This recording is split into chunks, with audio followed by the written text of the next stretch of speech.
नाशिकमधील सुयोग हॉस्पिटलमध्ये डॉक्टर कैलास राठी यांच्यावर प्राणघातक हल्ला झालाय। या हल्ल्यात डॉक्टर सुयोग राठी यांच्यावर कोयत्याने तब्बल 18 वेळा वार करण्यात आले, त्यामुळे ते गंभीर जखमी झालेत। या हल्ल्याचे सीसीटीव्ही फुटेज आता उपलब्ध झालेत।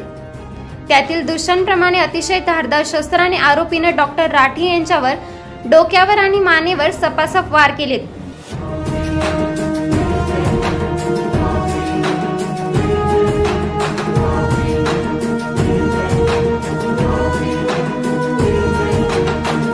सुयोग हॉस्पिटलच्या अतिदक्षता विभागात ही घटना घडली आहे, त्यामुळे उपचार घेणाऱ्या रुग्णांमध्ये भीतीचं वातावरण पसरले।